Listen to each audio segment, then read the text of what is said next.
The first day I found myself inside this campus novel as the villain, I walked right up to the main character, Kenji, and slapped him twice across the face.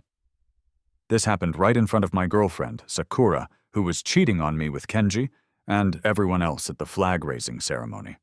I simply said, "Sorry, just had to bully my half-brother." I felt pretty good about it, falling right back into my role as the bad guy. Honestly, I didn't care about having too many enemies. Being a pushover wasn't my style. It was during the monthly school assembly at our middle school. A huge crowd of students was sitting below the flagpole, and those who were being either punished or praised were standing on the stage. That day, it was just Kenji and me. The teacher announced, "Last week, George from Class 1, Grade 3, publicly bullied his classmate Kenji in the hallway, and the principal caught him. This is a serious matter, so we are issuing a formal reprimand and asking him to think about what he did." When the female teacher read out my name, she didn't even try to hide how much she disliked me. I stood there on stage, my expression calm, and took the microphone from her hand. I said, "Last week I did verbally bully my classmate, Kenji. As for that..." I paused, giving a small, wicked smile before continuing. "I am incredibly pleased with myself. Of course, I also hope he will remember what I said and be deeply impacted by it." Hearing this, the students below us gasped in shock. The teachers on stage immediately looked worried. I watched their expressions change, feeling smug. This was just a little start, nothing big. Standing behind me, Kenji, who had been smiling proudly just moments before, now looked terrified. When I suddenly turned towards him and started walking in his direction, he involuntarily took a few steps back. But it was too late. 2 loud slaps echoed in the air. I clapped my hands together, feeling the sting in my palms, as I looked down at Kenji, who was now on the ground. I couldn't help but smile even wider. I said, "Sorry, I bullied my half-brother. I'll think about that. But if this illegitimate child dares to come to my doorstep again, I'll still hit him." My mocking voice went through the microphone, reaching every student in the audience. Seeing this, the teacher quickly rushed forward and snatched the microphone from my hand, probably worried I might say something even worse. I walked off the stage, leaving them all behind as I proudly walked away. All that was left was a mess and a bunch of people staring. Kenji's moment of praise that day was definitely ruined. If I remembered correctly from the book, the original main character had done the exact opposite today. Publicly read out an apology letter, admitting to his bullying. The mean villain character getting criticized was supposed to be a big contrast to the main character, who everyone always saw as a great student. From then on, the main character's high school life was supposed to be lonely. No matter what he did, people would connect it to bullying Kenji, even if he hadn't done anything wrong. Was it wrong to warn Kenji, as an illegitimate child, to stay away from my fiancé? Was it wrong to tell him not to act wild in my house? No, there was nothing wrong with it.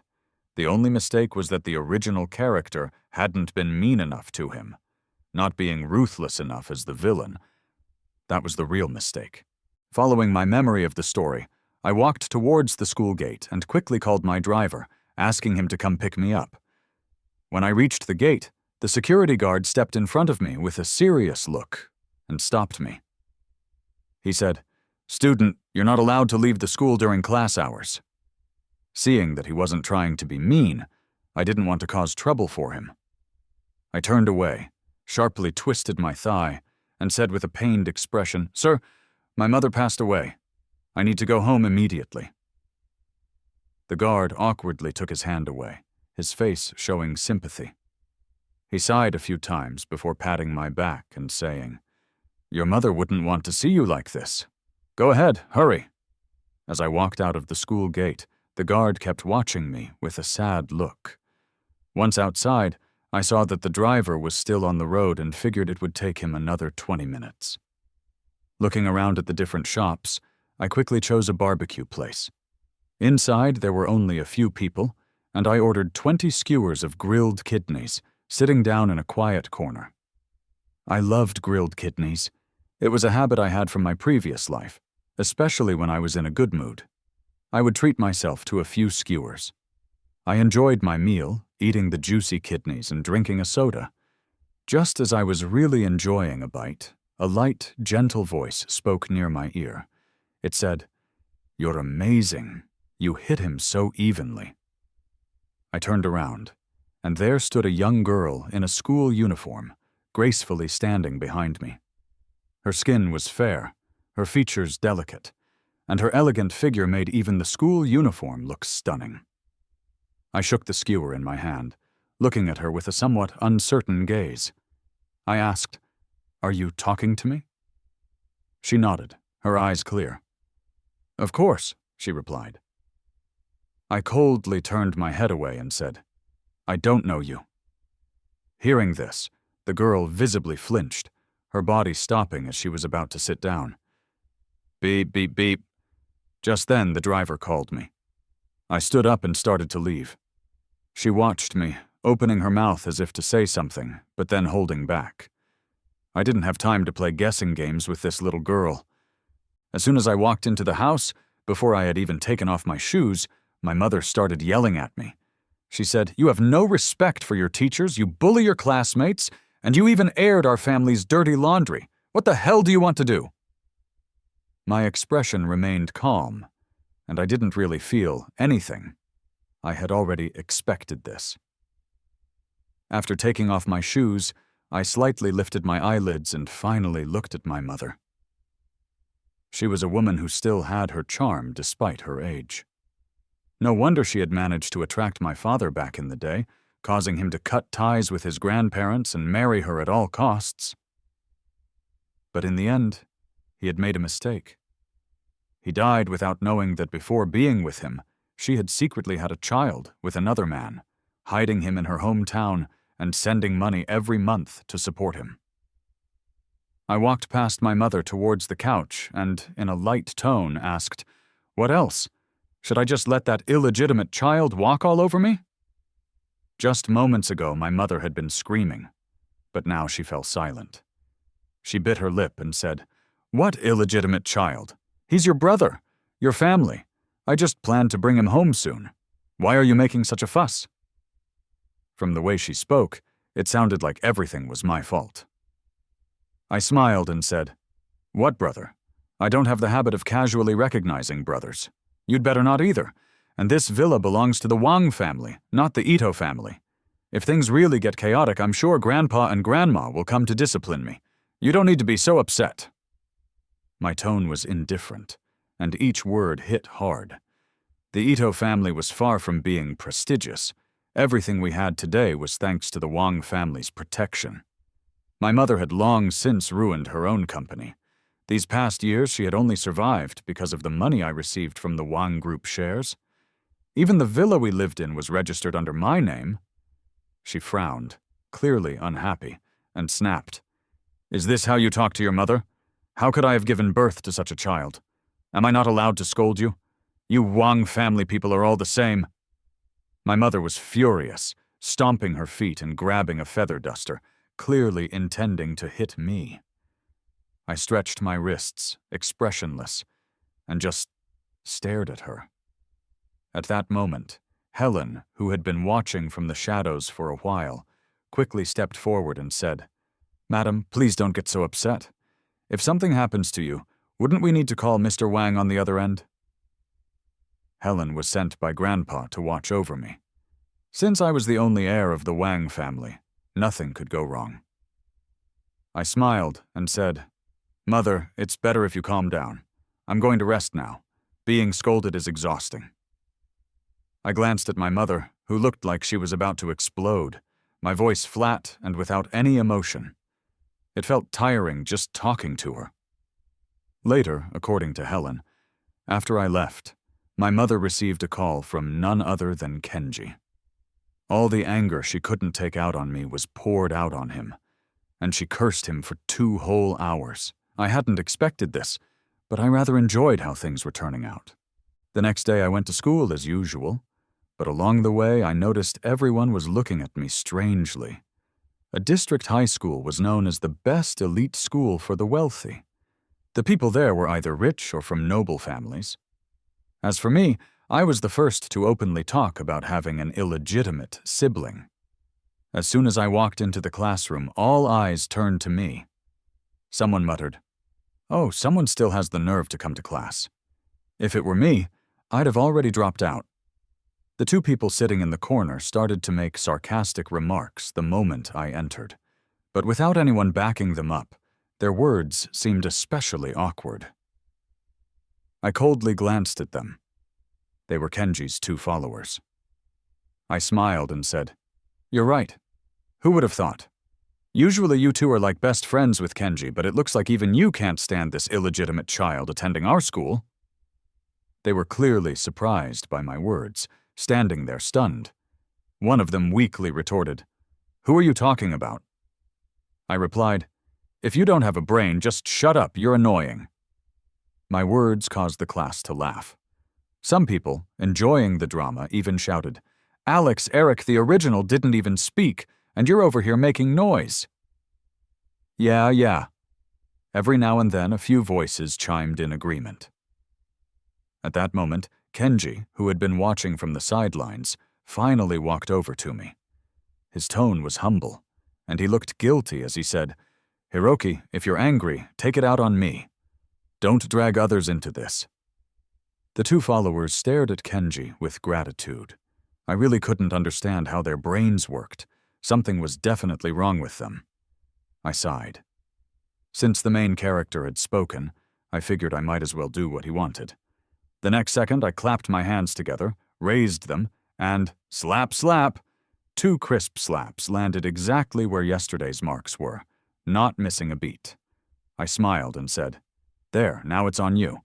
You can go back to your seat with peace of mind, right?" Kenji's eyes widened in disbelief, and everyone else was stunned too. Was that what they thought? The two people who were originally going to stand up for Kenji now fell silent. They didn't dare to act. Who knew what consequences that might bring to their companies? Kenji, however, stood there as if he hadn't heard anything, still with his head lowered and a patient, tolerant look on his face. He said, "If this is what it takes for us to reconcile as brothers, you can beat me however you want." "Really?" I sneered and raised my hand as if to strike again. However, before I could, a female voice shouted, "Hiroki, stop!" It was Sakura, my fiancée. She stormed over, grabbed Kenji's arm, and shot me a glare. She looked at the marks on Kenji's face with concern, as if she was about to burst into tears at any moment. Kenji, on the other hand, looked at her with affection and hugged her gently, patting her shoulder. "Sakura, I'm fine." I was speechless. Anyone who had seen my little performance yesterday would know that Kenji was my half-brother. And there, with so many people watching, Kenji and my fiancée were holding each other, acting out a melodramatic romance. Everyone could see what was going on, and the class gave scornful glances to Kenji and Sakura. Yet my usually aloof and proud fiancé now scowled at me and said, "Hiroki, forgive when you can." She glared at me again. At this point, some of my friends, who had usually been close with me, couldn't take it anymore. One of them slammed his hand on the desk and pointed at Sakura, cursing. "What the hell, Sakura? Did a donkey kick your brain? Anyone would think you're Kenji's fiancé. Damn, I really don't get what Hiroki sees in you. A green TB asterisk titch like you. If it were me, I'd have kicked you out by now." Some things I couldn't say because of family reasons, but it was easy to let my friends say them for me. He continued, "I've never liked you. Did you read too many romance novels? That useless guy can't even do anything right. He just spouts flowery words and gets women like you, who can't think straight, all confused. If your dad knew you were with some dumb blonde, he'd slap you across the face." I glanced at my friend as he kept talking, and then casually handed him my cup as if to say, "Don't get too thirsty while you're at it." Sakura, who had never been insulted like this, looked like her face had been covered with frost. She was seething with anger, staring at me and asking, "Do you think the same way?" I smiled and said, "Otherwise, what do you expect?" I waved my hand and looked at her calmly. "Of course, I still hope you take some time to think about who your fiancé really is. Once you've figured that out, let me know." Sakura froze for a moment, and I didn't say anything more. I just walked up to the podium. I said, "Let me say a few things up front. If anyone's planning to lecture me on being magnanimous, don't bother. Otherwise, I might just end up finding a few more illegitimate children and bring them back to your family. Also, David may have offended some of you with what he said earlier, and I apologize on his behalf, but—" I raised my voice and looked at Kenji and Sakura. "He's under my protection. Anyone who dares to sabotage him will regret it. David, the one who spoke up for me earlier, was my ally. I was the mean villain, and he was the expendable friend. In a way, we were like brothers in arms. After the last incident, the main character, Kenji, had been much quieter. For the whole week, he hadn't made any small moves in front of me. On Friday afternoon, I took the rare opportunity to play a game with David. However, halfway through, I received a call from Helen at home. Her voice was urgent and angry. "Young master, there's trouble. You need to come back right away." I stood up and asked, "Helen, what's going on? Take it slow and tell me." She responded, "Your mother brought that Kenji home, and he's carrying his luggage." I was a bit stunned. Given the silence from their side, I had assumed my mother had already given up on this idea. I didn't expect her to suddenly go behind my back and do this. I said, "Helen, don't worry about the rest. Just wait for me to come home." Helen, sensing that I understood the situation, insisted on repeating several times for me not to be upset. Honestly, I wasn't as concerned as she thought. Feeling sorry for a mother like mine was far less productive than spending money to buy happiness. David, who had overheard the conversation, was furious. How can someone be so shameless? Unlike him, my mindset was more calm. Rather than letting myself get upset, I preferred making those who tried to mess with my mood feel uncomfortable. I smiled and said, "Don't worry, David. I'll treat you to some barbecue. Stop thinking about that bad luck." Barbecue always makes people happy, and I was absolutely convinced of that. I patted him on the shoulder to cheer him up, then grabbed him and headed for the barbecue place. However, when we arrived, we ran into some familiar faces.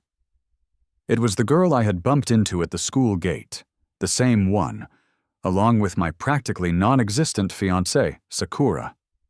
It wasn't that I was overly focused on them, but their looks and figures were hard to miss. The two of them were practically rolling their eyes to the back of their heads, clearly about to clash any moment. A fight between beauties? I was interested in that. David followed my gaze and asked in confusion, "Isn't that the new transfer student from our school? What's she doing arguing with Sakura?" Transfer student? Was that the girl everyone had been talking about lately? The one who was recruited by the school? The former child star? The nation's sweetheart? Ayumi? She had just arrived and was already having a showdown with Sakura?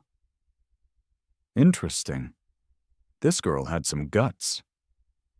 I grabbed the 30 skewers of lamb kidney I had ordered and led David to the best spot for watching. Though we couldn't hear exactly what they were saying, seeing Sakura all worked up was quite satisfying. But, as usual, the good times were short-lived. It seemed like their argument had reached a deadlock. Sakura left, leaving Ayumi alone. As Ayumi walked away, she glanced deeply in our direction. But I quickly brushed it off. Rather than dwelling on it, I thought it better to wait for her to make her next move. I timed my arrival perfectly. From a distance, I could already see my mother at the front gate, struggling with a few uniformed police officers. Kenji stood awkwardly to the side, his head lowered, not saying a word. Around us, A few of the neighbors' servants were sneaking glances, undoubtedly curious about what was happening. I understood them perfectly. Gossip is what keeps them entertained while working. My mother said, "Kenji is my son. How can he possibly be trespassing?" The police officer replied, "This was reported by the homeowner, Mrs. Ito. You're putting us in a difficult position here." My mother was about to argue further, but just then, Kenji, spotting me in the car from a distance, called out in surprise, "Brother!" His call for me caught everyone's attention, forcing me to get out of the car. My mother turned to me, saying, "Hiroki, come over here and explain to the police. This is your brother." Her tone was serious, clearly displeased with me for calling the police. Kenji, intimidated by the sharpness in my gaze, didn't dare come closer. He just stood awkwardly by my mother's side, offering a nervous smile. I ignored my mother and calmly walked up to the police officers. I succinctly expressed my thoughts, saying, "Hello, I called the police. This house is under my name and Kenji moved in without my consent. Please escort him out of my house." It was more efficient to involve the police than to deal with it alone. The best part was, of course, making them look foolish. The officer, looking troubled, turned toward my mother, who was standing protectively by Kenji. Seeing that I was serious, my mother yelled, "What are you saying? Do you even consider me your mother? He is your brother. How long are you going to act like this?" I turned and met her gaze. Act like this? I had held back in the past because she was my mother, but not anymore. I replied calmly, "Mom, I won't make things difficult for you." She sighed in relief, but she let out that sigh too soon. I continued, "Since you want to live with him so badly, I won't stop you. Helen, pack up her things. She's going to move out with Kenji." Helen, as if on cue, moved with more speed than usual. My mother was left dumbfounded, staring at me with disbelief. "I'm your mother." I responded coolly, "You're also Kenji's mother." That one sentence left her speechless. The farce ended with my mother and Kenji moving out of the house. I watched Kenji leave with a smug expression and couldn't help but scoff. He always thought that taking my family and my fiancée away from me would somehow make him the winner. How laughable and stupid. The real show, however, was yet to come. That evening, I received a screenshot from David showing Kenji's post on social media. The caption read, "Our family's new home." The photo was of Kenji and my mother looking all warm and affectionate in front of their new home. Seeing the interior decor of the house, which was exactly as I had imagined, I felt a sense of relief wash over me. It was in that house, after all. Otherwise, my plan would have been hard to pull off. The next day, upon hearing about my actions, my grandfather couldn't stop praising me for having the Wang family style in how I handled things. According to him, the key is to act according to your own principles without getting tangled up in trivial emotions.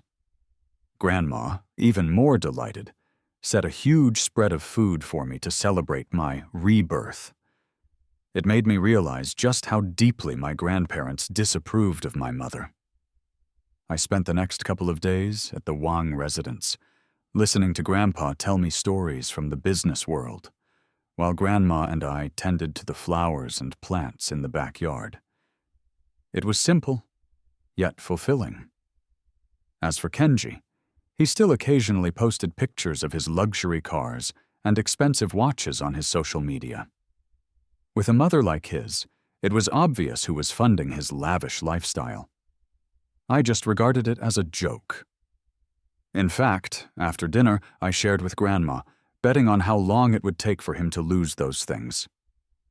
The weekend passed by quickly, and as a senior in high school, most of my time was still spent at school. At school, Kenji was still his usual self, occasionally flirting with Sakura, offering her rides in his newly bought luxury car, claiming it was out of concern for her safety on her way home. But this time, Sakura acted differently. Despite Kenji's usual over-the-top attempts to win her attention, she remained distant and somewhat cold. She even tried to talk to me more, but I swiftly avoided her. David, who didn't understand what was going on, asked, "Did Sakura change her mind?"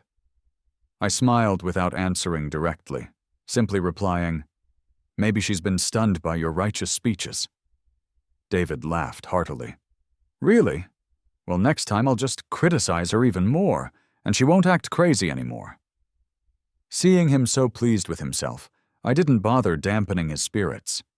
In reality, Sakura wasn't suddenly having a change of heart, nor was she scared off by his criticism. The truth was, she was starting to feel the pressure, and knew she couldn't keep treating me like a pushover anymore. During the past couple of days at the Wang residence, I had heard plenty about Sakura's family. Apparently, her father had brought home a daughter from outside the family. Normally, such outside children would have no chance against those raised within the prominent family. But to everyone's surprise, the girl was well-mannered, intelligent, and sharp.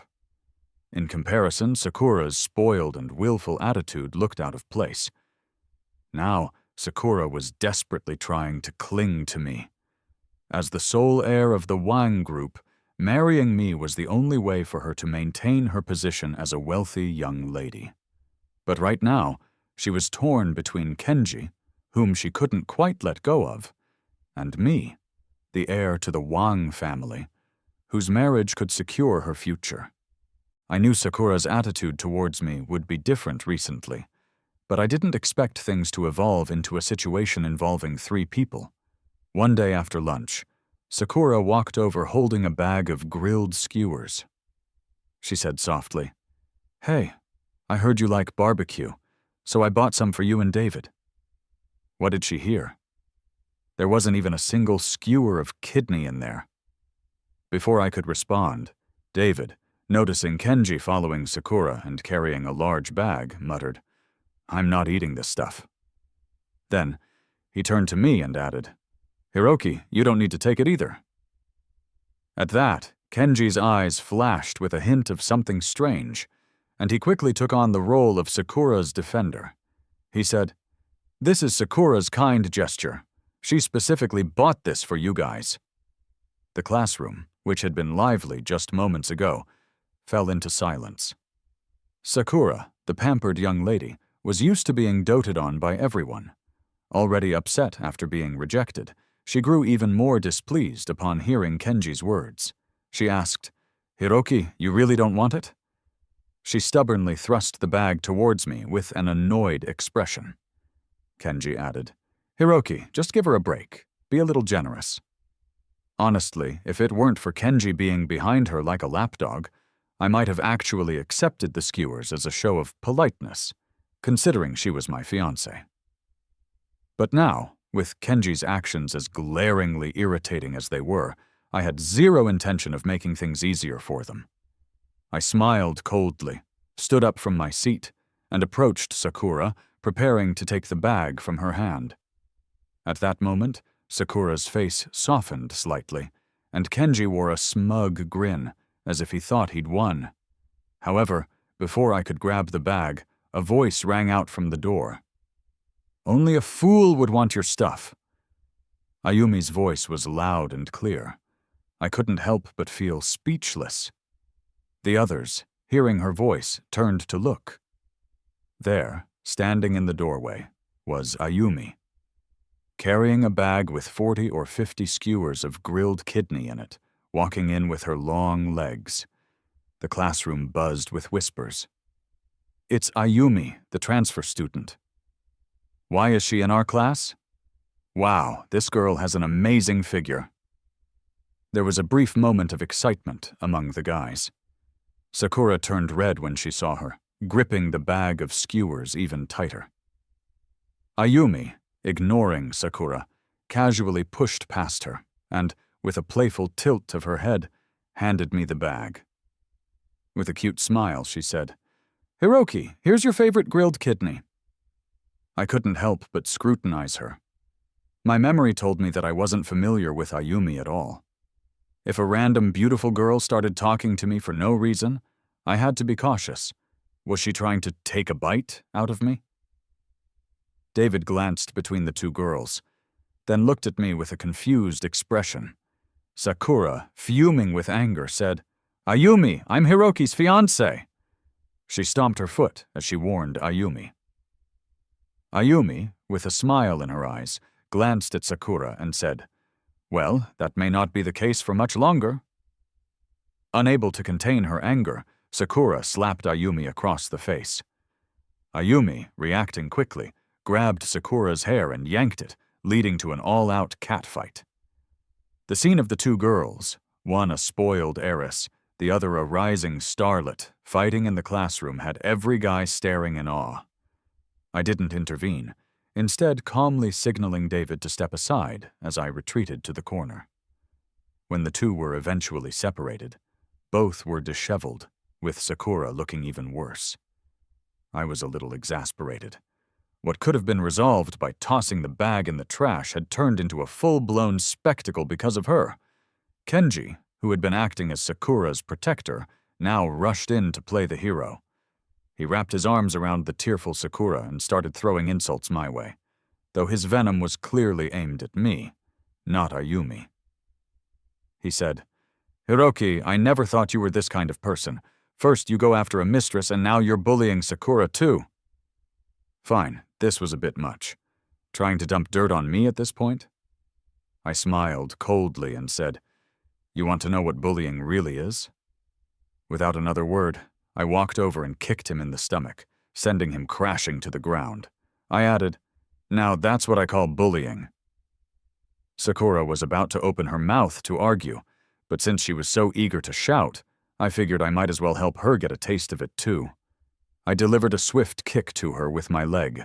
Ayumi snorted and said, "Seems like not only does the Wang family have strong slaps, but their legs are pretty good too." I was speechless. Pinching the bridge of my nose, I muttered, "This is such a mess." Using such a self-destructive method to provoke them wasn't the wisest idea, and sure, enough.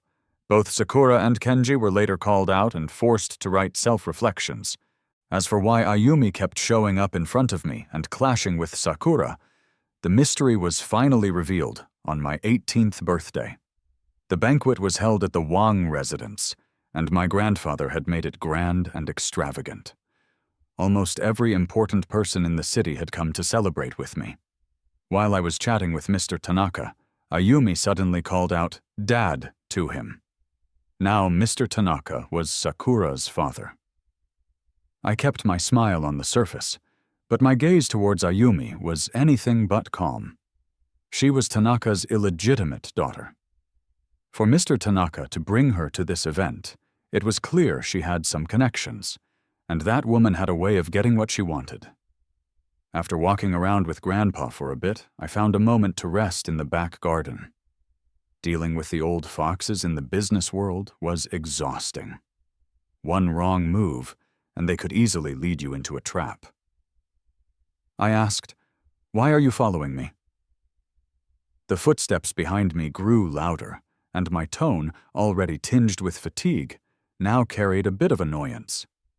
Ayumi didn't seem to care at all about disturbing anyone. Instead, she gave me an enigmatic look and answered, "Sakura and your mom didn't come to your birthday party." I raised an eyebrow. So what? By the time the party started, I'd already guessed what had happened. Kenji must have suddenly fallen ill, and my mom and Sakura were too busy taking care of him to show up. And frankly, I didn't care. Thanks to my grandfather and the Wang family's influence, the most important people in the city had come to celebrate me. As far as connections went, who could top them? The party might have been a little quieter without those two, but to be honest, it was an improvement. Less of their presence meant more clean air for me. Ayumi sat next to me, leaning in with her hand on her cheek, and said, "Mr. Wang, actually, I quite like you."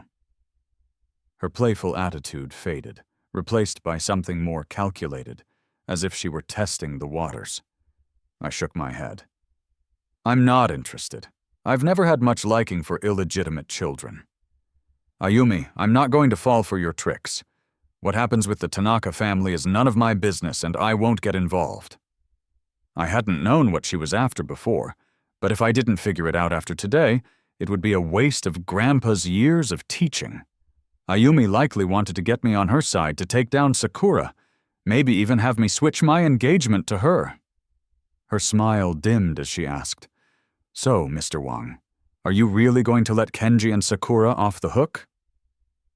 She still hadn't let up, trying to bait me, but I had no intention of indulging her. I stood up from my seat, my expression neutral as I replied, "I can handle their matters myself. I don't need any teammates, so I suggest you know your place. Stop provoking me. If you drag me into the Tanaka family's problems, I can't guarantee I won't backstab you in return." After hearing my warning, Ayumi stood frozen for a moment, but soon recovered. She pouted and said, "Mr. Wang, you're overthinking it." With that, I lost all interest in resting. After all, I was the guest of honor at this party, and disappearing for too long wouldn't be right. I turned and walked toward the banquet hall. As for Ayumi, whether she stayed or left, it wasn't my concern anymore. After the birthday party, Kenji, with all his dramatics, sent me numerous messages. He apologized, saying that it was because of him that my mother and Sakura couldn't make it to my birthday party on time. He wanted me to blame everything on him. Why did he keep emphasizing that it was all his fault? What was he trying to prove? Because of that, I felt it would be a huge injustice not to send him a massive gift on his birthday. As his birthday drew near, Kenji formally invited all the classmates in our class group chat to his birthday party at his house. He even asked Sakura eagerly if she was going. Of course, Sakura couldn't refuse. But I knew that invitation wasn't meant for her. It was meant for me. During this time, Sakura, seeing that I didn't react aggressively to their interactions, became even more careless. I guess she thought I wouldn't break off the engagement because I had never badmouthed her in front of our families. When Kenji's birthday finally arrived, I was delighted to see the various flashy, rich photos he posted on his social media. The more he flaunted, the harder he'd fall. I was already looking forward to the moment his perfect image would come crashing down. The next day I turned on my phone, which I'd deliberately kept off the night before. I was bombarded with messages, over 100 in total. There were messages from my mother, Sakura, and several from David, sharing news, but they were completely drowned out by the flood of messages from my mom and Sakura. If I hadn't checked carefully, I might not have noticed his. I couldn't help but smile a little, then got into a car and headed to school. The moment David saw me, he rushed over excitedly. "Hiroki, you won't believe this! At Kenji's birthday party yesterday, a group of big, tough-looking guys in black suits suddenly showed up." David, not content with just telling me, used his hands to mimic their size and continued, "They said Kenji's house was bought by their boss. All the guests he invited were kicked out. You should have seen Kenji's face at that moment. It was beyond disgusted." I looked over at Kenji, who was sitting at his desk, looking as pale as a ghost. Looks like my gift really hit the mark. "Hiroki, why did you do that? It was an accident that my mother and I didn't go to your birthday. Why are you doing this to Kenji? You're being so petty. You have no gentlemanly manners," Sakura scolded me, even though she wasn't the one directly involved. Hearing this, Kenji gritted his teeth and shot me an angry glare. Honestly, it felt pretty satisfying. The angrier they were, the more pleased I felt. The house that my mother and Kenji were living in was one my father had bought before marriage. Unfortunately for them, after my father passed, the house was left to me and I simply sold it off. Of course, I gave a little discount so that the buyer could move in at a convenient time, but that was just a small gesture. But I wasn't about to admit all this in front of them.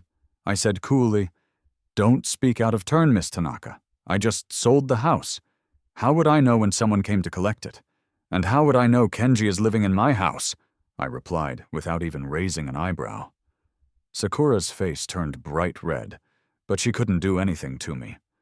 All she could do was glare at me with those big doe eyes before running to huddle with Kenji.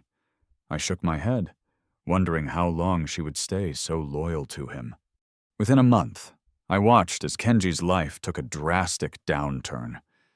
He went from driving a fancy car to school not long ago to riding a bicycle now. I knew that it wouldn't be long before my mother came looking for me. Sure enough, a few days later, when I entered the house, I found my mother sitting on the couch. When she saw me, she put on a rare, kind smile and asked about my situation in a soft tone. "Is everything all right with your studies? The college entrance exams are coming up. You need to stay calm and not stress too much," she said. Her fake concern didn't bother me, though. I decided to play along. I replied, "Everything's fine with my studies, but I do have a little problem with my living situation. After Dad passed, all my money has been managed by Grandpa and Grandma. You know how I've always been a bit careless with money, so now I don't have any left on me." As soon as I said this, she immediately stopped herself from saying what she was about to. Having lived the life of a wealthy woman for so long, it was unclear whether she had gained any real ability, but her vanity and pride had certainly grown. She knew I was lying, but even so, she couldn't bring herself to ask me for money anymore. Her company, the one she was managing, was sinking fast. She had been tricked into investing in some bad new technology. Now the company's finances were about to collapse, and I'm sure she and Kenji had already sold most of their things just to pay the workers' wages from last month. She returned home defeated, but she wasn't going to try her luck with me again. It was clear she would turn her attention elsewhere. The next day I saw Sakura and Kenji both looking troubled. Their changing relationship was obvious to everyone in class, and there were even a few people who secretly spread the news throughout the school. Sakura, who had always been spoiled and lived in luxury, would choose love if it came with money. With my mother in trouble and not able to count on me, she decided to focus on the relationship between Kenji and Sakura. She actually asked Kenji to go to Sakura and beg her to ask her father for help, hoping the Tanaka family could lend them a hand. But Sakura, already worried about Ayumi being Tanaka's illegitimate daughter, was terrified of losing her lavish life. There was no way she'd risk upsetting the Tanaka family. The relationship between the two was now like a tightly stretched string, still holding on, but everyone could feel that it could snap at any moment. And as the evil villain, of course, I wasn't going to miss this opportunity. I waited for the right moment and gave Grandpa the photos of Sakura and Kenji being affectionate with each other in the past. Grandpa looked at the photos, then immediately took them to the Tanaka family to make his case. According to Grandpa, when Mr. Tanaka saw those photos, his face turned green with rage. But being experienced in business, he didn't drag things out like a younger person might. The Tanaka family had already given the Wang family a favor during a recent business deal, so they were forced to make some sacrifices for Sakura's sake. The engagement was finally called off, but as with all things, some were happy and others were not. Kenji, probably hearing the news from my mother, walked into school the next day looking remarkably cheerful, as if all the gloom of the past days had disappeared. As he passed by me, he even patted me on the back like a big brother, saying, "Hey bro, don't take it too seriously. You and Sakura didn't have any real feelings for each other. It's actually a good thing the engagement's been called off." I agreed with him completely. I didn't even feel like arguing this time and pretended to be dejected. When Sakura entered the classroom, I made sure to look even more downcast, just waiting for her to react. "Sakura!" Kenji, with a triumphant look on his face, walked over and put his arm around her shoulders, clearly having forgotten any past tension between them. Sakura, looking exhausted and pale, gave me a long, apologetic glance before pushing Kenji's arm away. She walked over to me and whispered, "Hiroki, why did you go to all the trouble of breaking off the engagement?" I didn't answer. My gaze remained fixed on Kenji. Everything was unspoken, and my attitude left Sakura with a glimmer of hope. She clearly thought this was my way of giving her a chance, as if she could just break up with Kenji and everything would go back to normal. Finally, Sakura said, "I don't like him. I've always considered him like a brother." It was clear she had spent the entire night thinking about this. In her heart, a comfortable life and love didn't compare. The life she had now was more important than anything. Kenji's smile vanished immediately, and he froze in place. After a while, he looked at her in disbelief and grabbed her arm. "Sakura, what are you saying? Didn't you agree to marry me? You said yes to my proposal." I gave Sakura several disappointed glances. She could no longer pretend she didn't know what was going on. She quickly distanced herself from Kenji, saying, "Kenji, what are you talking about? I never wanted to marry you. I've always seen you as a brother. If I made you misunderstand anything, then I'm sorry." After hearing those words from Sakura, Kenji clenched his fists so tightly that his whole body was shaking. The pain and despair were so obvious that I couldn't help but applaud in my heart. Having achieved my goal, I couldn't help but smile. I said, "Hey bro, don't take it too seriously. You and Sakura didn't have any real feelings for each other. The sooner you clear things up, the better." I returned his words to him. Kenji was so furious that he collapsed on the ground, and someone had to rush to carry him out of the classroom to get medical help. Sakura looked at me several times but didn't follow him out. With hope still in her eyes, she came over and said, Hiroki, we were just mistaken about everything. In a few days, my mom and I will come to the Wang family to explain, and our engagement can stay, all right?" I frowned. When did I ever say the engagement might still be on? Sakura, what are you thinking? I stared at her indifferently, and the fake sadness I'd been showing was now gone. I said, "I, Hiroki, am the heir of the Wang family, whether you're in my life or not. There are plenty of fish in the sea. Do you really think I have to choose you?" I spoke softly, but it was loud enough for the entire classroom to hear. Sakura froze in place, her eyes welling up with tears as she turned and walked away without saying another word. In the days that followed, Sakura still went back to Kenji, trying to fix their relationship. But everyone could see the distance between them. Arguments, helplessness, and compromise seemed to slowly wear away the fragile bond that had once existed between them. As expected, neither of them did well in the college entrance exams.